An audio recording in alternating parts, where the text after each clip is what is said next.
भद्रक जिला मुख्य चिकित्सालय रे 108 आंबुलांस कर्मचारी आंदोलन विभिन्न दाबी नहीं प्रशासन सह आलोचना। भद्रक जिला मुख्य चिकित्सालय परिसर रे आज 108 आंबुलांस कर्मचारी माने विभिन्न समस्या और दाबी को नहीं आंदोलन रे बसिथिबार देखिबाकू मिलिछि। आजिर आंदोलन रो मुख्य कारण आमर गतकाली राति रे 3 जण पिला रात्रि अनिद्रा सुते से माने आसिकी माने मर्मांतुद दुर्घटनार सम्मुखीन होइचंती जाफल कि से माने मेडिकल बर्तमान माने अछंती कहार मथा फाटी जाइछि कहार पेट चिरी जाइछि कहार आंठू खुंटी छिड़ी जाइक अवस्था नाही से बहुत कष्ट भितर अछंती।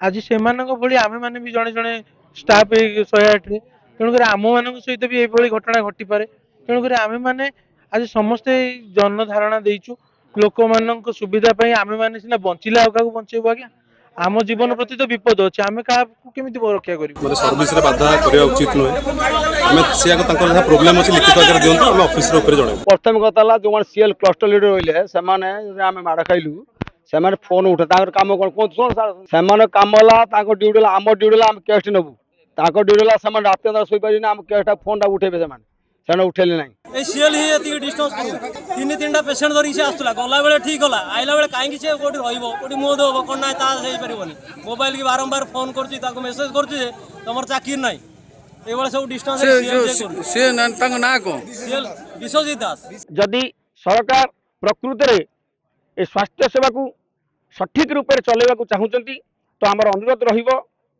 जेमती तांकर कंपनी कर्तृपक्ष सबु जिल्ला रे अछंती सबु जिले में जमती तदारक करुँच आम सबु जिलार कर्मचारी वृंद हूँ किंबा आमर जो संगठन अच्छी राज्य कमिटी अच्छी तांकु नहीं बसई जदि किसी आलोचना करा जाए तो आमे भरोसा रखिबु निश्चिंत रूपे स्वास्थ्य सेवा सठिक रूपे चलिबो। कर्मचारी माने निजर दीर्घ दिनर विभिन्न समस्या संपर्क में अभियोग उठाई प्रशासन दृष्टि आकर्षण करथिले। आंदोलन समय जिला मुख्य चिकित्सालय सीडीएमओ और 108 आंबुलांस सेवा परिचालना करुथिबा कंपनीर अधिकारी माने घटनास्थल रे पहुंची कर्मचारी सह आलोचना करथिले। कर्मचारी माने सेमानकर दाबी गुड़िक शीघ्र समाधान करने दाबी करथिले। आलोचना परे सीडीएमओ कर्मचारी दाबी उपरे विचार करने पई 7 दिन समय मागिथिबार सूचना मिली। प्रशासन पक्षरु समस्यार समाधान पई सकारात्मक पदक्षेप नियाजिबो बोली आश्वासन दिया जाइथिबार जणा पड़िछि। आलोचना परे कर्मचारी माने परवर्ती पदक्षेप संपर्क में संगठन स्तर में निष्पत्ति नेबे बोली सूचना दैछन्ति।